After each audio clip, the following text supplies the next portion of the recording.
안 섞인 시어머니였습니다. 그죠? 얼마나 헌신적으로 섬겼을 때 그 하나님이 주시는 복과 은혜, 약속이 있는가, 이것을 통해서 효는 하나님의 명령인 것을, 축복인 것을 보여드렸고, 지난주에는 다른 교회는 없는 스승주의를 우리가 통과하면서 유일하신 스승이신 우리 주 예수님, 그분을 믿고 따라갈 때 우리 또한 진리와 생명을 얻게 된다, 이것을 여러분들과 함께 나누었습니다. 자, 이제 5월의 4주 동안의 타이틀이 없는 유일한 오늘은 이제 가정주의를 마무리하면서 여러분과 함께 꼭 짚어보고 싶었던 이 주제가 하나 있습니다. 그게 바로 가정, 부부입니다. 이 부부에 대한 이야기를 할 것 같으면 사실은 이번 달이 한 5주까지 있으면 얼마나 좋을까. 미리 얘기하는 거예요. 오늘 설교가 길다고. 5주까지 있으면 얼마나 좋을까라고 생각을 하면서 할 얘기가 정말 많아요. 그래서 이 가정과 특히 그 중에 핵심이 되는 부부의 관계를 성경은 어떻게 조명해주고 있고 어떤 가정을 만들어가라고 하는가. 여기 있는 분 중에 아무도 해당 안 되는 분이 없을 거예요. 왜냐하면 현재 가정을 이루고 있고요. 또 얼마 있으면 뭐 선남 선녀를 만나서 결혼해야 되는 이런 분들도 있고 그러기 때문에 가정이야말로 정말 중요한 여러분의 삶에 아주 체험할 수 있는 그런 삶의 현장입니다. 작년 제가 그 통계 자료를 좀 찾아봤습니다. 작년에 결혼을 한 커플, 코로나라서 결혼 되게 많이 미뤘잖아요. 근데 작년에 결혼한 사람들 숫자가 19만 쌍. 많이 했죠, 그죠? 그리고 또 뭘 찾아봤겠어요? 작년에 이혼한 쌍을 찾아봤어요. 통계청에 들어가서 보면 쉽게 나오거든요. 19만 3천, 쌍이 9만 3천 쌍. 그러니까 19만 쌍은 결혼했고, 그 사람들 다 이혼한 거 아니에요? 먼저 결혼했던 사람들 중에 합쳐갖고 9만 3천 쌍이 이혼했어요. 그러면은 얼만큼 늘어난 거예요? 한 10만 정도.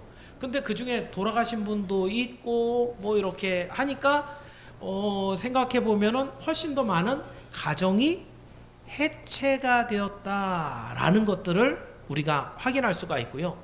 코로나 기간 동안에 이혼율이 줄었답니다. 8.3%. 많이 줄은 거예요. 많이 이혼했는데 좀 덜했다는 거죠. 왜 그랬을까요? 외부 활동을 못 했잖아요. 그러니까 맨날 누구 봐야 돼요?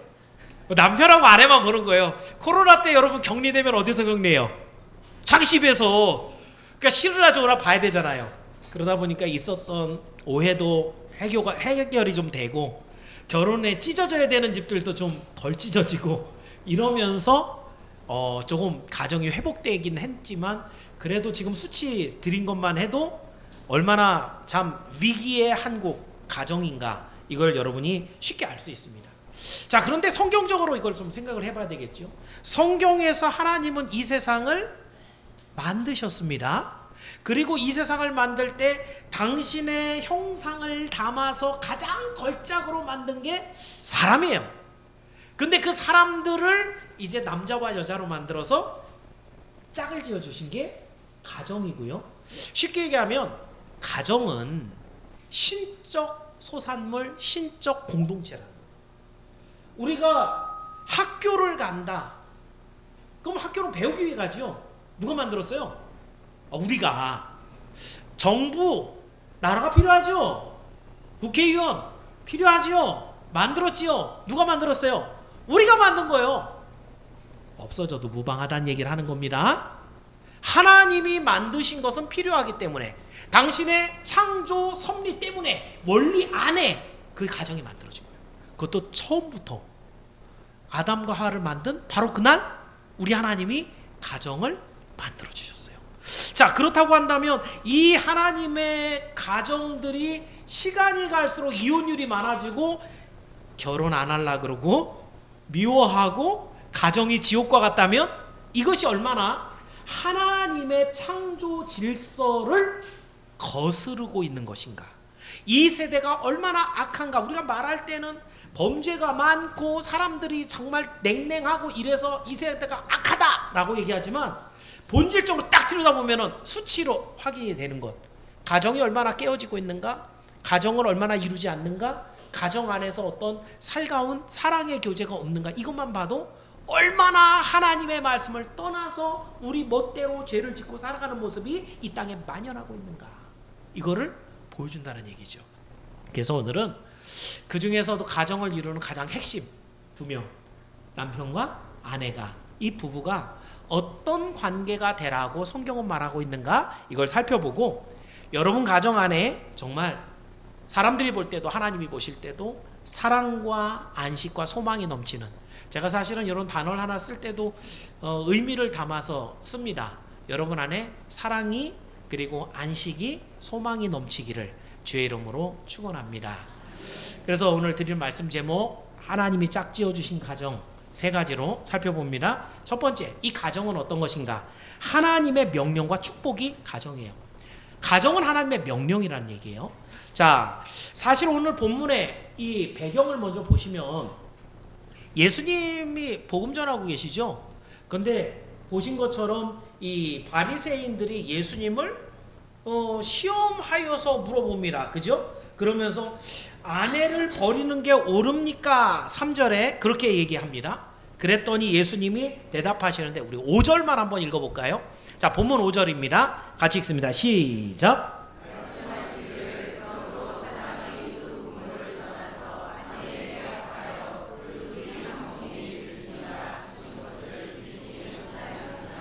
자, 그러니까 결혼은 하나님의 정하신 뜻이다. 그리고 이혼은 지금 이 바리새인들이 물어보는 거죠. 그때 이혼서를 써갖고 내보내게 했거든요. 근데 그때 문제가 좀 있었어요. 뭐가 있었냐면, 당시에는 여자는 사람 취급을 못 받을 때입니다. 그러니까 여자들의 어떤 권리가 없어요. 그런데 함부로 이제 이름이 있는, 명망이 있는 사람이 아내 막 소방 내보내서 보내는 거, 자기한테도 데미지가 있죠. 그러니까 어떻게 해요? 이유를 만들어요.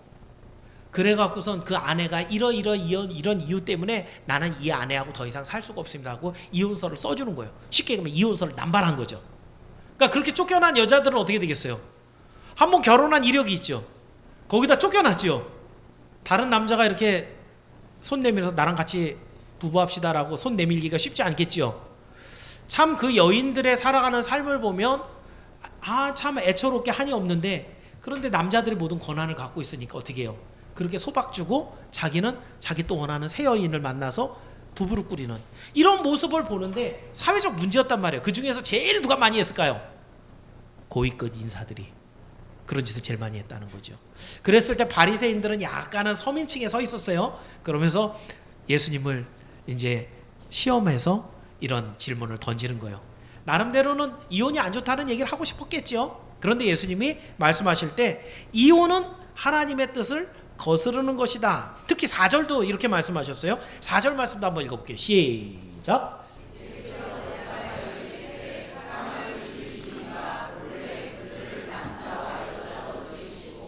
지금 남자와 여자로 지으신 거 얘기 왜 하셨어요?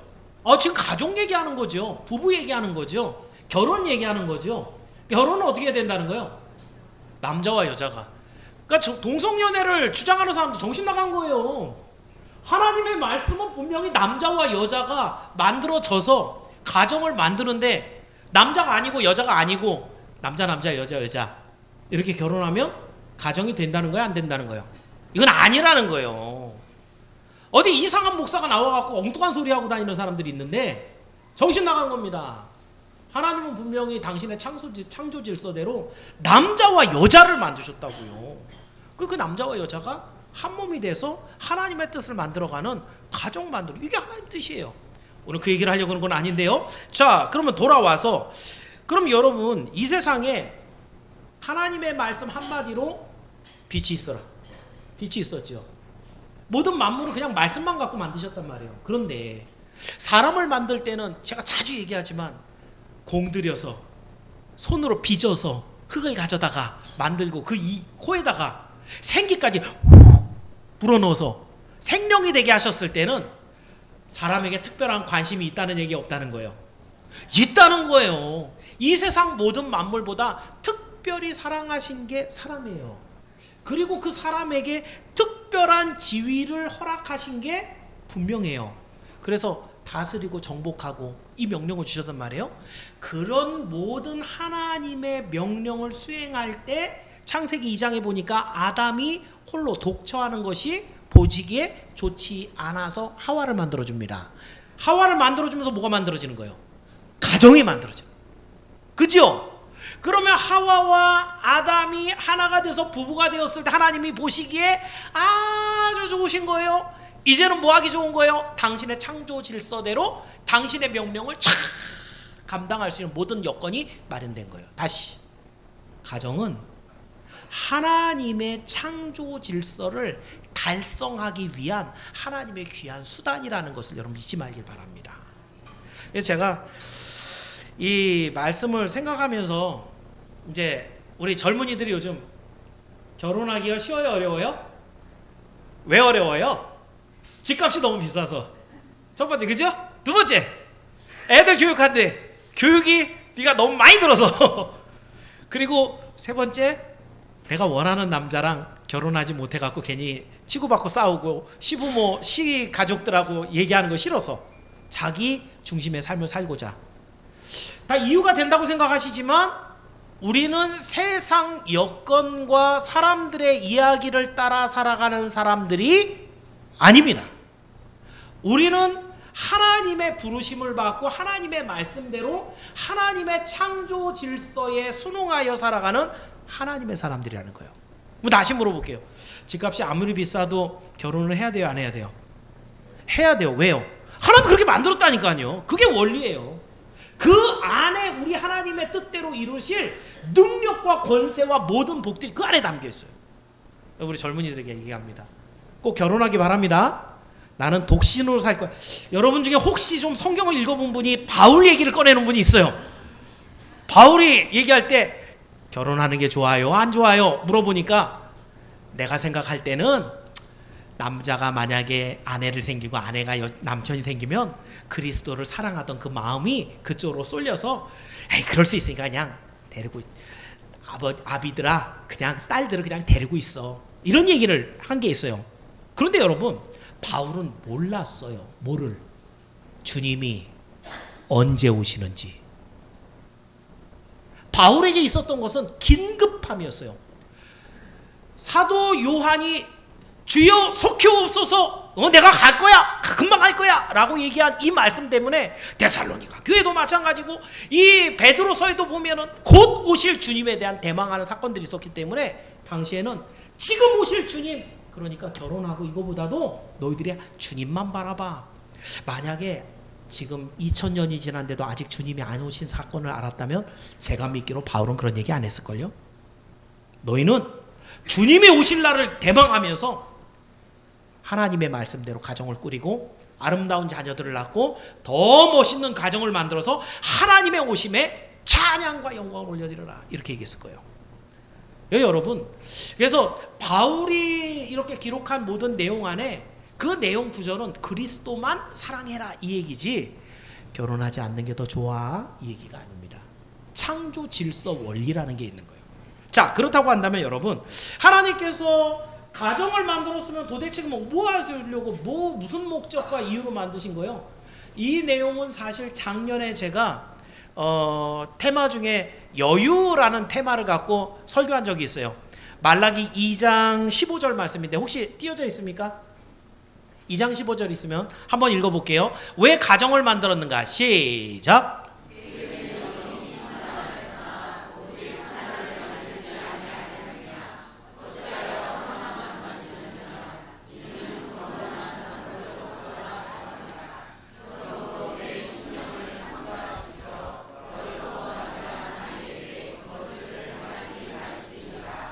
이 말라기서는 오늘 보고 있는 본문보다 400년 먼저 얘기해요.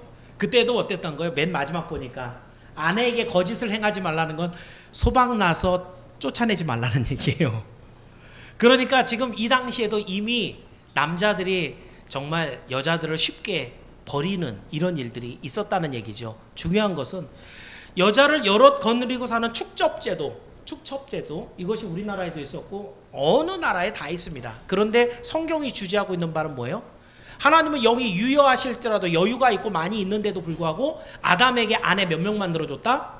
한 명. 그 이유가 무엇이냐? 오늘 본문에 얘기하고 있죠. 여기서 하나님께서 왜 당신이 갖고 있는 놀라운 능력, 권세가 있는데 아담에게 왜 아내 하나만 주었느냐? 그 이유가 뭐래요? 뭘 얻으려고? 경건한 자녀, 경건한 자손을 얻기 위함이다. 여러분이 위대한 왕 다윗, 자녀들은 어땠어요? 솔로몬이 되게 뛰어난 지혜를 갖고 있었지만 나중에 어때요? 서로 왕 되려고 난리를 치죠. 그래갖고 피부림이 나죠. 왜 그랬을까요? 그게 다른 배거든요. 아내가 너무너무 많았어요. 아무리 지혜롭고 경건한 다윗이라 할지라도 아내가 하나가 아니니까 어떻게 돼요?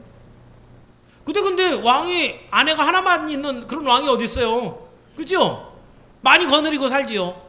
당시의 시대대로 살아가다 보니까 다윗도 어쩔 수 없이 피할 수 없는 것이 뭐냐? 경건하지 않은 자녀들이 배반해서 하나님을 대적하는 일들을 만날 수밖에 없는 거예요. 자, 그렇다면 여러분, 우리가 오늘날 하나님께서 주시는 남편과 아내 사이에서 우리는 어떤 것을 기대할 수 있는가? 경건한 자녀, 아름다운 자녀들. 그럼 여러분, 이 경건한 자녀가 만들어졌어요. 내 아이도 결혼하겠죠. 자녀를 낳겠죠. 그러면은 예수 잘 믿는 애하고 만나서 결혼해갖고 그 아이는 경건한 자녀, 또 경건한 자녀, 그런 아이들이 점 많아지면 이 경건한 자녀를 전부 다 모으면 뭐가 돼요? 하나님 나라가 됩니다. 여러분, 하나님 나라에는 경건하지 않은 사람은 못 들어갑니다. 예수 안 믿는 사람은 못 들어가요. 하나님을 믿고 의지하고 말씀에 순종하는 사람이 들어가는데 그 사람들을 어떻게 만들어요? 구약적인 배경에서는 아담과 하와가 만드는 거예요. 아담과 하와의 믿음이 자녀에게 내려가는 거예요. 그 경건한 자녀가 또 경건한 자녀를 그렇게 해서 생육하고 번성해서 이 세상을 다스리게 하는, 이게 하나님의 창조 질서였다는 것이죠. 그런데 우리가 몇 가지를 틀리게 하죠. 왜곡하죠. 나는 예수 믿는데 내 아내는, 내 남편은 예수 안 믿다 보니까 내 자녀도 거기에 물이 안 들 수가 없어요. 내 아내를 둘 두고 셋 두고 거기에 나온 아이들이 다투는데 하나님의 말씀대로 살지 않으니까 그 아이들을 컨트롤할 수가 없어요. 경건한 자녀가 안 나오는 거죠. 그래서 하나님 나라가 자꾸 막히는 것 같은 그런 느낌을 갖게 되는 거예요. 오늘 여러분, 가정은 하나님 나라 완성을 위한 하나님의 수단인 것을 여러분 믿길 바랍니다. 이 가정은 경건한 자녀를 얻으라는 하나님의 명령인 줄 깨닫길 바랍니다. 그 하나님의 뜻대로 남자와 여자가 하나가 돼서 믿음의 공동체를 이루어가는 신적 소산물, 신적 공동체가 바로 가정입니다. 이것을 여러분 기억하셔서 여러분도 여러분의 가정을 이렇게 믿음의 가정으로 만드시고 그 안에서 나오는 자녀들이 하나님의 복을 받는 참으로 경건하고 아름다운 자녀가 되기를 주의 이름으로 축원합니다. 자, 두 번째, 그러면 가정은 하나님의 구원과 하나님 나라 완성을 위해서 주신 거라고 한다면 그 대상이 되는 남자와 여자는 어떻게 살아야 되는가? 부부는 서로 사랑하고 인내해야 된다. 굉장히 상투적이죠, 그죠? 근데 하나님의 말씀으로 한번 비춰볼게요. 자, 남자와 여자, 남편과 아내가 어떤 관계가 되어야 되는가? 당연히 사랑해야죠. 성경의 말씀을 봅니다. 먼저 이 구절은 에베소서 가야 돼요. 5장 22절 띄워져 있나요? 예, 5장 22절 말씀을 먼저 읽어봅니다. 시작.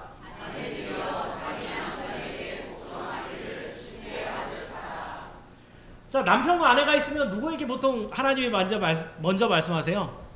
남편에게. 근데 여기는 왜 아내한테 먼저? 이 말씀 듣고 기분 좋아요, 안 좋아요, 아내들? 예, 조금 대답하기, 그쵸? 예. 왜 우리는 남편에게 복종해야 되는가? 왜 아내들한테 먼저 얘기하시나? 이유가 다 있죠? 에덴 동산에서 누가 범죄 먼저 했어요?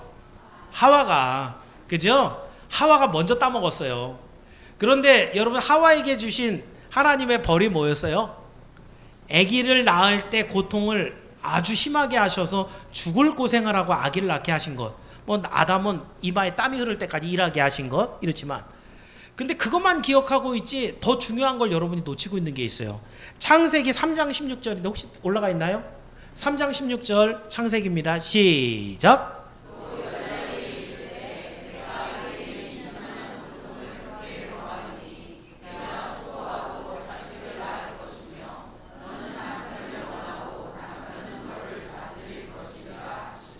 이 범죄한 하와에게 준 명령, 네가 먼저 선악과를 따먹었고 아담에게도 주어서 먹게 한 이 죄를 갖고 있기 때문에 너는 어떻게 하래요? 남편을 원하고, 원한다라는 얘기는 남편만 바라보라는 얘기예요. 그리고 남편은 너를 다스릴 것이니라. 그러니까 이거는 죄의 속성을 갖고 태어나는 동안에 천국 갈 때까지 이건 안 바뀌는 순서입니다. 하나님께서 이 땅에 이제 새하늘과 새 땅을 내려서 천국을 열어줄 때까지 이 말씀이 그대로 연결됐기 때문에 에베소서 5장 신약이죠. 신약에서도 예수님이 오셔서 부활하시고 승천하셨는데도 안 바뀌고 똑같이 나오는 말. 아내들은 어떻게 하라? 남편에게 복종하라. 이건 시대상이 아니에요. 요즘에 있는 이상한 사람들이 자꾸 그 시대는 여자가 사람 취급 못 받을 때니까 라고 얘기하는 엉뚱한 논리를 얘기하는데, 주님 다시 오실 때까지 이건 안 바뀌어요. 이건 하나님이 주신 진리란 말이에요. 그러니까 지금 이 시대는 뭐 남녀평등이고, 내 남녀평등이 맞아요. 그런데 교회 안에는, 하나님이 세우신 가정 안에는 질서라는 게 있어요. 그래서 그 질서가 우리 하나님이 말씀하시는 질서대로 하면 아내는 남편에게 복종하는 게 맞아요. 자, 그러면 이렇게 이제 복종하라 그러니까 기분이 한참 나빠져 있지만, 다음 말씀인 에베소서 5장 25절에 남편에게 하는 말씀이 있습니다. 자, 남편에게 하는 말씀 한번 읽어볼게요. 5장 25절입니다. 시작.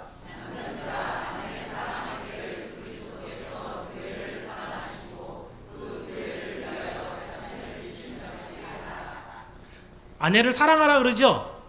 얼만큼 사랑하래요? 교회를 교회 어떻게 사랑하셨는데?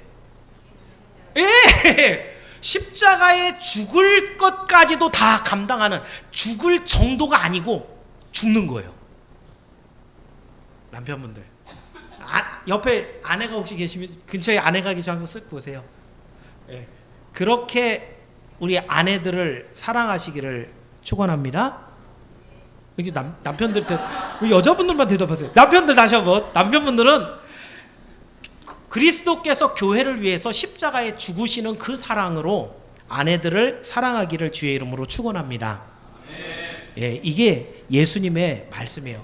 근데 여러분 한번 생각해 보십시오. 오늘 집에 가면 이제 부부싸움 나는 집이 있을 거예요. 자, 왜 나느냐? 자, 들어보세요. 아내가 집에 가서 남편을 보래요. 당신은 말이야, 예수님이 교회를 위해서 십자가에 죽기까지 사랑하는 그 교회를 사랑하는 것처럼 나 사랑 안 했잖아. 그치요? 그 남편들은 가서 뭐래? 시끄럽네. 남편 복종하라 했잖아.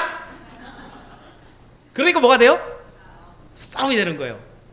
근데 예수 믿는 사람은 하나님의 말씀이 나에게 거울입니다. 나에게 거울이에요. 내가 먼저 하나님의 말씀으로 비춰보고 나서 말을 하는 거예요. 그렇다면 분명히 불만이 있죠. 그죠? 왜냐하면 아내가, 남편이 자기를 그렇게까지 사랑 안 하고 자꾸 딴 거 하고 놀고, 그러면 어떻게 해요? 남편에게, 하나님의 말씀에 남편에게 이렇게 복종하라 그랬는데 내가 복종을 잘 안 했더니 당신이 나를 이만큼 사랑 안 하는군요. 내가 앞으로 더 복종하겠습니다. 남편은 당신이 내 말을 이렇게 잘 안 듣는 걸 보니까 내가 당신을 정말 십자가에 죽기까지 사랑하지 못했기 때문에 당신이 나에게 복종하지 않는군요. 내가 당신을 더 많이 사랑하겠습니다. 그 집 싸움 날까요, 안 날까요? 서로를 위해서 내가 내 자신의 부족함을 얘기하면서 내가 당신을 더 사랑하겠습니다. 당신에게 더 복종하겠습니다. 라고 말했을 때 없던 정말 정도 막 생기고, 사랑하는 마음도 그 다음날 막 식탁도 막 바뀌고 그러지 않겠어요? 우리가 지금까지 가정 안에 너무 편안하고 너무 익숙하게 살았던 삶 속에서 내가 이만큼 수고하고 애썼는데 너는 뭐하니? 항상 이렇게 접근을 하거든요. 그러니까 가정 안에서 싸움이 그치질 않는 거예요. 그런데 하나님의 말씀을 갖고 먼저 생각을 하는 거예요. 남편들 그랬으니까 남편은 그 말씀 갖고 얘기해야 돼요. 아내들 그랬으니까 아내들은 그 말씀 갖고 얘기해야 돼요. 아내들에게는 먼저 남편에게 복종하기를, 그리스도께 복종하듯 복종해라. 제가 그게 모자란다네요. 이게 먼저 나와야 돼요. 남편들에게 네가 그리스도가 교회를 위해 십자가에 죽기까지 아내를 사랑해라. 내가 여기저기 신경 쓰냐고 아내를 많이 못 돌봐줬네요. 하나님, 내가 너무 잘못했습니다. 이걸 먼저 깨닫는 게 성도라는 거예요. 그러니까 아무리 가정 뭐 이런 문제가 있어서 세상에 상담소를 다니고 부부 다시 회복 학교를 다니고 이런다 하더라도 자기 자신을 돌아봐서 자기의 부족함을 나타낼 줄 모르는 사람은 절대로 그 가정 회복되지 않습니다. 예수 믿는 사람들이 왜 더 하나님 앞에 복을 받을 수 있는가? 그 말씀으로 자기를 먼저 비추기 때문입니다. 집에 가서 싸우시면 안 됩니다. 그 말씀으로 여러분을 먼저 스스로를 비춰보길 바랍니다. 여러분의 부족한 것들을 하나님 앞에, 하나님 내가 이거 부족하니 나에게 사랑하는 마음, 적극적인 마음을 주옵소서 해서 여러분의 가정이 정말 어느 가정과 비교할 수 없는 사랑이 넘치는 가정이 되기를 축원합니다. 그런데 애석하게도 지금 이 땅에 있는 많은 부부들은 갈라집니다. 갈라지고 나서는 하는 얘기가 저는 그런 거 자주 보거든요. 예, 다음이나 이런데 이제 뉴스를 보면서 가장 많이 헤어지는 이유 뭐 그러면은 1등, 2등, 3등 그러면 1등 항상 뭐예요? 예, 성격 차이. 항상 성격 차이예요. 굉장히 포괄적인 그런 단어인 거 아시죠? 그죠? 그러니까 뭐 처음에는 그냥 그렇게 죽고 못 산다고 그래갖고 결혼을 했는데 생각해 보면은 이제 결혼을 한 30살 넘어서 하잖아요. 30년 동안 다른 삶을 살아왔던, 다른 환경, 다른 부모, 다른 어떤 여건에서 살았던 사람들이 뭐 하나하나가 다 맞는 게 어디 있겠어요. 음식부터 시작해서 말하는 것이나 그 행동하는 것이나 생각하는 가치나 다 다를 텐데, 그런데 그것이 성격 차이 때문에 헤어졌다라고 한다는 건 사실은 이유가 없다는 얘기예요. 가족으로, 부부로 묶일 준비 자체가 안 돼 있었다는 것이죠. 근데 제가 좋아하는 말 중에 이제 세상 사람들도 여러 가지 사랑에 대한 정의를 합니다만은 그 중에서 사랑은 love is 그래갖고 같은 곳을 바라보는 것, 이러는 표현을 하는 게 저는 마음에 많이 남아요. 아마 한 20년 전쯤 제가 30년 전쯤에 읽었던 글귀 같은데, 여러분 저도 제가 연애를 한 7개월밖에 안 했거든요. 전 정말 빨리 결혼했어요. 근데 결혼하기까지 정말 만나는 시간이 서로 반대 방향에 있기 때문에 이거 한번 만나갖고 돌아가는 시간까지 이게 너무 많이 걸리는 거예요. 그래서 빨리 결혼했는지도 모르는데, 만났을 때 그 시간이 얼마나 달콤하고 아까운지 아시죠? 그러니까 아무 말도 안 하고 서로 앉아갖고 얼굴 쳐다보는 경우가 많았어요. 지금보다 더 이뻤다고요, 그때는. 근데 얼굴도 예쁘고 눈도 예쁘고 코도 예쁘고 입도 예쁘고 볼 때마다 모든 것이 다 이쁜 거예요. 근데 여러분 시간이 지났다고 생각해 보세요. 그 예쁘게 봤던 얼굴 사이사이에 이쪽 눈이 좀 더 크네. 여기에 주름이 있어. 여기 점도 있어. 발견되겠죠? 사랑은 서로 마주보는 게 아닙니다. 서로 마주보게 되면 그 사람의 흠과 티가 보일 수밖에 없어요. 같은 곳을 바라본다는 얘기는 뭘까요? 그 사람이 생각하고 원하는 것을 같이 바라봐준다는 것. 나를 좀 더 내어놓고 배려해주고 같이 응원해주고 격려하는. 그랬을 때 사랑은 서로 손을 잡고 다른 곳이 아니라 같은 곳을 바라보는 것이 사랑이다 라고 저는 정의해주고 싶습니다. 여러분, 성경도 사랑은 수고라고 합니다. 사랑은 수고예요. 수고 없이는 그건 사랑이 아니에요. 여러분이 누군가를 사랑하겠다라고 마음먹는다면 그 사람을 위한 수고도 결심한 거예요. 아까 얘기한 대로 남편이 아내를 위해서 십자가에 죽는 그 사랑으로 사랑한다는 것, 수고가 들어가는 것이에요. 수고가 들어가지 않으면서 사랑한다는 건 거짓말이란 거예요. 그렇다고 한다면 여러분, 오늘 사랑하는 부부는 자기의 뜻을 관철하기 위해서 상대를 꺾어버리는 게 아닙니다. 그러니까 싸워요. 다툰다고요. 그게 아니라 서로를 위해 수고하고 희생하고 격려하고 위로해주고 응원해주는 것. 특히 거기에 예수 그리스도를 믿는 믿음으로 하나가 되어서 그를 위해서 기도해주는 것. 이게 진정한 사랑이 담겨있는 성도의 가정의 모습인 걸 기억하시고, 다시 한번 여러분 짝지들을 한번 바라보시기 바랍니다. 그분들에게 그런 사랑하는 마음으로 수고하는 그런 결심을 가지고 함께 하나가 되는 여러분이 되기를 주의 이름으로 축원합니다. 자, 마지막으로 그러면 이렇게 하나가 된 정말 하나님의 삶의 원리로서 하나님 나라를 만들기 위해 하나님은 가정을 만들라 그랬어요. 결혼하라 그랬어요. 그 결혼한 부부들이 하나님의 말씀대로 서로 사랑하기를 이렇게 사랑해요. 그러면 여러분 기본적으로 그 집은 어떤 집이 될까요? 진짜 그 집이 천국이 될 거예요. 뭐 이 세상에서 더할 나위 없이 거기 가면 내가 제일 사랑하는 아내가 있고 남편이 있는데 거기가 천국이 아니면 어디가 천국이겠어요? 그죠? 이 땅에 있는 것 중에. 자, 그렇다고 한다면 여러분 이 세상 사람들도 행복하길 바랄까요? 행복하는 거 싫어할까요? 이 세상에 행복하지 않길 바라는 사람이 있겠어요? 그러니까 사람들이 열심히 돈 벌죠. 정말 밤낮을 안 가리고 정말 일을 하고 넉넉한 노후 자금 만들고 큰 집 만들고 이러려고 애를 씁니다. 저도 넓은 집에 살아봤거든요. 그런데 넓은 집 보통 뭐 한 5, 60평 넘어가면은 그 아파트 같은 경우 방이 4개 들어있잖아요. 그죠? 그럼 거기에 아이들에게 방을 하나씩 다 주게 됩니다. 기본이죠. 그죠? 근데 넓은 집에 살면은 그 사람들의 이야기 많은 사람에게 들어봤어요. 자기 방들이 다 있으니까 어떻게 해요? 학교 갔다 오고 학원 갔다 오면 지방에 쏙 들어가서 문 딱 닫고 부모하고 얘기를 안 해요. 밥 먹으러 가면은 이따 먹을게. 그리고 밤늦게 나와서 살금살금 라면 끓여 먹고 자. 이 가족은 가족인데 어떻게 커뮤니케이션이 안 되고 이 아이가 무슨 생각을 하고 있고 어떤 목적을 갖고 살아가고 있고 뭘 좋아하는지도 모르는 이런 가정들이 얼마나 많이 생긴지 몰라요. 여러분들에게 권하는 건 아니지만 제가 13평짜리 아파트에서 9년 정도 살아봤습니다. 우리 아이들 셋 데리고 13평짜리 주공 아파트라고 하면은 방이 2개고요. 큰 방 하나, 작은 방 하나 연결되는 그 부분이 이제 통로가 거실이에요. 자기 생활이 있을까요, 없을까요? 아이들이 초등학교 때부터 그곳에 살면서 갔다 와서 딸, 아들인데 얘네들이 다 한 방에서 큰 방을 줬어요. 같이 살라고. 그래서 아들 둘한테는 2층 침대를 줬는데 이렇게 슬라이딩해서 나오는 잠자는 시간 보면은 딸 침대, 아들 침대, 나와 있는 침대 3개가 딱 들어가면 꽉 차요. 어떻게 보면은 아기 돼지 3마리가 이렇게 나란히 누워서 자는 침대에 그런 모습을 보여줘요. 근데 재밌는 건 뭐냐면 얘네들이 학교를 갔다 오거나 그러면 얼마나 조잘조잘거리고 떠드는지 시끄러 죽겠어요.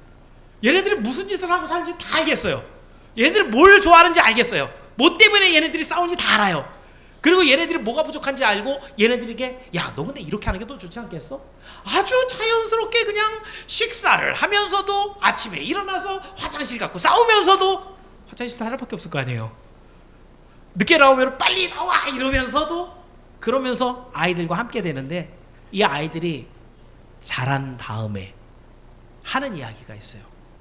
나는 우리 집이 13평 아파트라 너무 좋았어. 다른 집 아이들은 아빠하고 엄마하고 얘기가 안 통한대. 내가 뭘 좋아하는지 우리 아빠가 몰라. 나는 우리 아빠를 신뢰할 수가 없어. 말하는 것과 행동하는 게 달라. 과연 돈을 열심히 모아서 아파트를 크게 장만하고 아이들 방 주고 넉넉한 학원비 대줘가며 아이들을 먹을 거 조금 먹여갖고 길렀는데 행복했을까요? 물론 우리 아이들한테 너 행복했니? 그러면 글쎄 그건 다른 문제인데? 라고 얘기할 수도 있어요.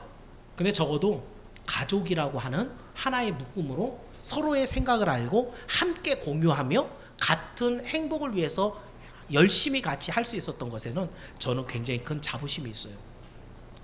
여러분, 그래서 이 가정들 중에서도 정말 행복한 집 돌아오면 부근한 남편이 있고 또 사랑스러운 아내가 있고 조잘조잘 떠드는 애들이 있고 이런 집이 행복한 집인데 이런 집들은 사실은 예수 믿지 않는 가정에도 있습니다.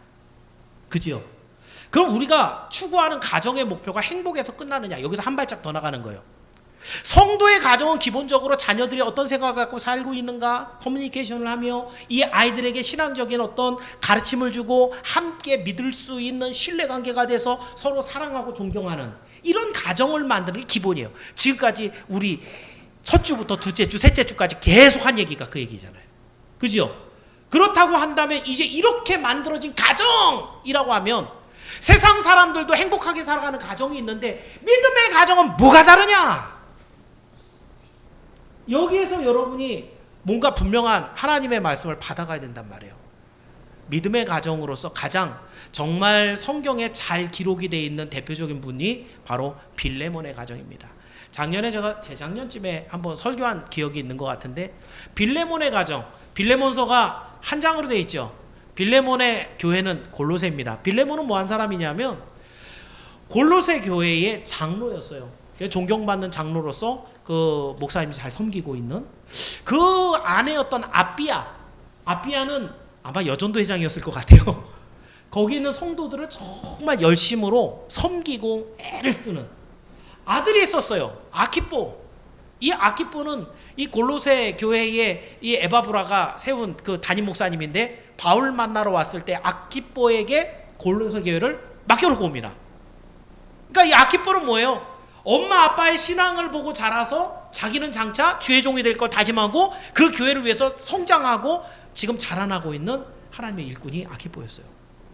그 가정을 보는 바울이 편지를 보낸 게 빌레몬서.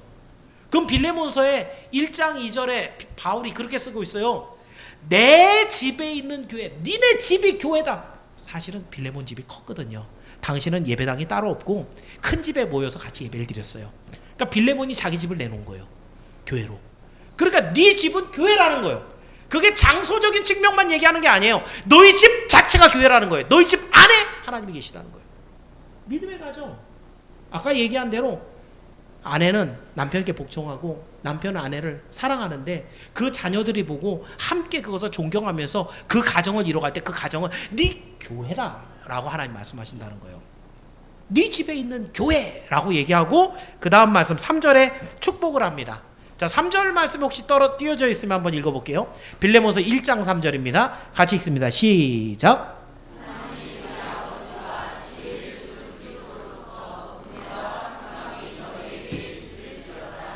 아멘. 지금 바울이 대놓고 빌레몬 가정에다가 복을 주는 거예요. 근데 그 주는 복 중에서 우리 아버지와 주 예수 그리스도로부터 은혜와 평강이 너희에게 있을지어다.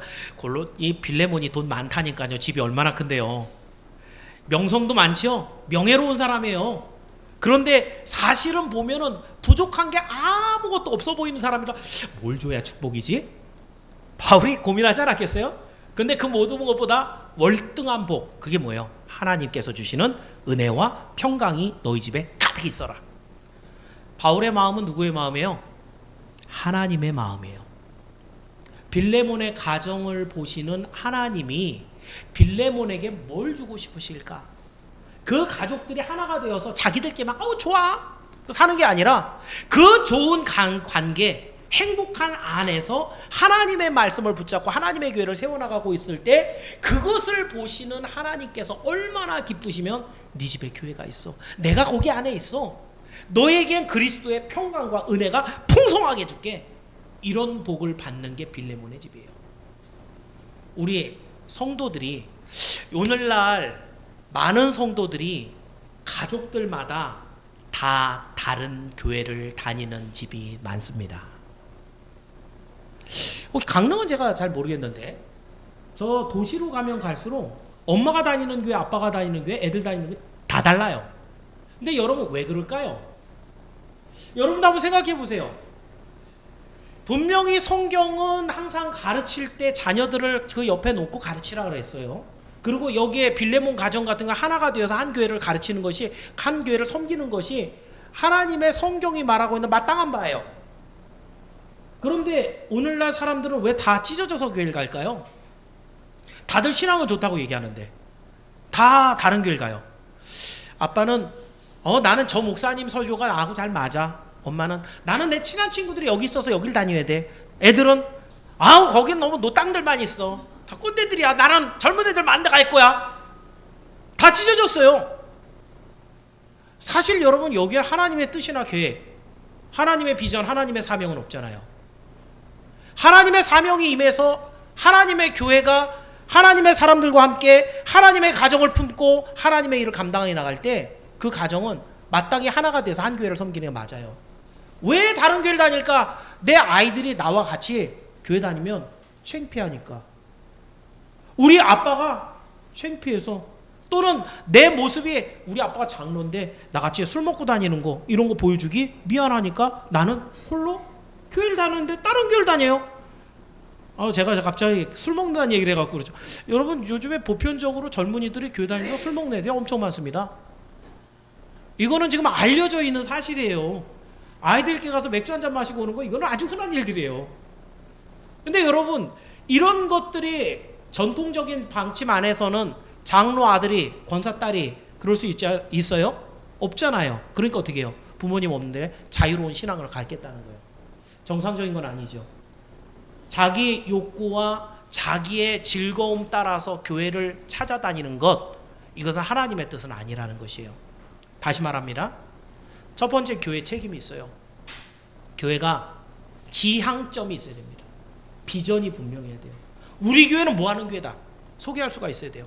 여기 있는 여러분에게 누구를 만나도 선양교회는 어떤 교회야? 우리 교회는 뭐하지? 이래버리면 곤란한 거예요. 우리 교회는 비전이 있는데 이런 걸 가지고 지금 이런 일을 하는데 지금 이런 것들이 이루어지고 있고 요거 하려고 그러는데 이거 기도하고 돌파하는 중이야. 우린 그래서 장차 이런 교회를 만들어 갈 거야. 지향점이 있어야 돼요.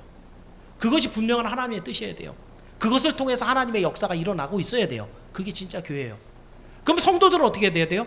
그게 진짜 하나님의 교회다, 하나님의 말씀이 제대로 선포가 되고 있다 라고 한다면, 제가 말이 빨라갖고 못 알아듣겠어요 목사님 천천히 해주세요 그런데도 말 안 되잖아요. 그죠? 할 말이 많아서. 여러분이 혹시 제 설교를 듣고 은혜를 많이 못 받았어요, 이런 일이 있어도, 또는 목사님 설교를 잘 못 알아듣겠어요 이렇더라도 하나님의 뜻이 분명하고 거기에 분명한 하나님의 진리가 있다고 한다면 그 교회에 속해서 하나님과 함께 나아가는 게 맞는 거예요. 자기 중심적인 신앙은 굉장히 위험한 거예요. 이 사람이 나에게 은혜를 주니까 나는 거길 따라가겠다라는 것은, 만약에 그 사람이 그 문제가 돼서 여러분에게 시험을 주고 상처를 주면 어떡할 거예요? 그땐 여러분 길을 잃어버리는 거예요. 교회에 섬기는 것은 하나님의 명령과 사명이 중심이 되는 게 맞아요. 그렇다고 한다면 예수 그리스도를 믿는 사람들이 교회를 모일 때 모든 성도들이 가정마다, 가족들마다 우리 교회가 하나님이 우리를 불러주신 사명의 일터야, 우리 가족들은 이 교회를 중심으로 나가야지, 그러면서 그 교회가 이루시는 하나님의 영광의 열매들을 보고, 봐라 우리가 이렇게 해갖고 이걸 했잖아, 너는 내가 못한 이만큼 더 교회를 발전시켜 나가고 성장시켜 나가길 바래. 이런 사명을 아이들에게 물려주는 것, 이것이 교회의 기쁨이라는 것이에요. 그러니까 여러분, 진짜 복된 가정, 두 부부가 온전한 믿음으로 하나가 될 뿐만 아니라 자녀들도 그 한 믿음 안에 한 교회를 세울 수 있는 자신 있는 교회, 이 교회는 하나님의 교회가 분명해, 이 교회를 통해 하나님 영광 받으셔 라고 하는 분명한 자신감이 부모들에게 먼저 있어야 됩니다. 그리고 그 자녀들에게 가르쳐야 돼요. 가치관이 완전히 만들어지기 전에 너희들이 아무리 많은 교회를 다녀봐도 이런 교회를 또 만날 수 없을 거야. 아빠를 먼저 엄마를 여기에 보낸 이유, 바로 우리 가문을 통해 하나님이 영광 받으시기 위해서 분명한 사명의식을 심어주는 거예요. 이 아이들이 나빠지지 않습니다. 자기도 사명을 갖고 하나님 앞에 구하며 능력을 받고 하나님 앞에 일꾼이 되어서 하나님의 교회를 세우게 돼요. 이게 기쁨이에요. 이게 평안함이에요. 이걸 통해서 우리 하나님의 영광이 드러나는 거예요. 세상 많은 사람들이 자기 가족들끼리 즐겁고 행복한 그런 가정을 꿈꾸지만 하나님의 목적은 바로 여기에 있어요. 이것을 여러분 기억하면서 오늘 우리가 만들어가는 가정, 하나님 안에서 믿음으로 하나 되어 한 교회를 섬기는, 우리 교회만 교회란 얘기를 한 거 아니에요. 여기 지금 여러분이 계시니까, 우리 성도들이 있으니까 얘기하는 거예요. 하나님이 세운 교회를 온 가족이 함께 섬겨 하나님의 영광을 드러내기를 주의 이름으로 축원합니다. 말씀을 정리합니다. 5월을 마무리하며 부부를 한 몸으로 묶어주신 하나님의 뜻을 살펴봤습니다. 가정, 이것은 하나님이 주신 명령이라 그랬고 하나님 나라를 완성하는 수단으로 하나님이 쓰신다 그랬어요. 그럼 그 가족들은 어떻게? 남편은 아내를 정말 그리스도께서 십자가에 달라 죽기까지 사랑한 사랑으로, 아내는 그 남편을 복종함으로 사랑해서 하나가 되고 그 결과로 하나님 주시는 거룩하고 경건한 자녀, 이 자녀들과 다 하나가 되어서 하나님께서 세워주신 교회를 열심히 섬겨서 하나님의 영광 드러내고 영혼 살려내는 일, 이것이 여러분에게 큰 기쁨이고 행복이라는 거예요. 근데 여러분들 표정들이 지금 그렇거든요. 그건 목사님이나 좋지, 우리는 뭐 영혼이 많이 나가고 뭐 하고 교회가 뭐 성장하고 그게 뭐 저한테 뭐 월급이 오르는 것도 아니고 아파트 평수가 늘어나는 것도 아니고 그게 뭐 자꾸 기쁨이라고 우기세요? 천국에서 보십시다. 자신 있어요. 여러분이 이 세상에서 무슨 일을 하면서 가정을 꾸려갔는지 모르지만 제가 말씀드린 이 성경의 말씀대로 여러분의 가정을 꾸렸을 때 하나님께 받을 상급, 여러분이 생각한 대로 여러분이 생각하는 그런 가정에서 행복을 누리며 살아갔던 삶의 마지막 우리 하나님의 판단, 저는 그쪽에 훨씬 더 큰 기쁨이 있다고 확신합니다. 이걸 바라볼 줄 알아야 성도예요. 그래서 오늘 여러분의 삶을 하나로 좀 묶어보십시오. 흩어져 있는 자녀들의 마음도 묶어보시고, 교회 비전 잘 모르겠으면 저하고 상담을 요청을 하세요. 제가 우리 교회 비전에 대한 거는 지금부터 시작해 한 2시간도 떠들 수 있어요. 그래서 만약에 우리가 오늘 뭘 해야 되는지 모르겠다, 비전이 뭔지 모르겠다 라고 하면 자꾸 제가 말씀을 드릴 거예요. 힘들고 어려울 때 있어요. 열심히 일을 했는데 진척되는 일은 없고 열매는 없고 그럴 때, 그래서 여러분이 옆에 있는 사람 필요한 거예요. 격려하고 위로해주고 기도해주고. 우린 그 길을 걸어가야 될 사람들이에요. 그래서 결국 하나님은 시마다 때마다 주신 은혜가 있고 복이 있어요. 그것을 체험해 보는 거예요. 우리 하나님 살아계셔서 오늘도 우리를 사용하신다. 오늘도 새로운 영혼들이 구원을 받고 하나님 앞에 나온다. 우리의 자녀들이 변화되어서 얘가 정말 정신을 차리고 하나님을 믿기 시작했구나, 이런 변화가 있다. 하나님의 역사가 있는 거예요. 그걸 여러분이 우리 선양교회 안에서 발견하고 있잖아요. 지금 이런 일들이 우리 교회 안에서 일어나고 있다고요. 이런 것들을 생각하면서 온전한 가정이 갖고 있어야 되는 분명한 목적, 그것을 생각하고 여러분의 가정을 행복하게 기쁘게 이끌길 바랍니다. 그래서 여기 맨 마지막에 제가 이렇게 썼는데 몇 가지 고쳤어요. 믿음의 가정은 세상이 소유할 수 없는 기쁨과 평안과 약속을 가졌다. 그 기쁨은 하나님께서 우리를 구원하신 놀라운 그 은혜, 기쁨이 있는 거고요. 평안함, 세상 사람들이 가지고 있지 않은 예수 그리스도의 평안함이 우리 안에 있다는 것이고요. 그리고 약속, 천국에 올라가서 우리 하나님의 칭찬과 상급이 있다는 약속이 있다는 얘기예요. 그래서 이러한 기쁨을 여러분이 먼저 누리면서 이 기쁨을 자녀들에게도 상속해 주시고, 그 자녀들도 정말 놀랍게 하나님께 쓰임받는 귀하고 복된 가정이 모두 되기를 주의 이름으로 축원합니다. 기도하겠습니다. 은혜로우신 하나님 감사합니다. 5월을 가정의 달로 통과하면서 마지막 주에 좀 분량은 많지만 우리 가족들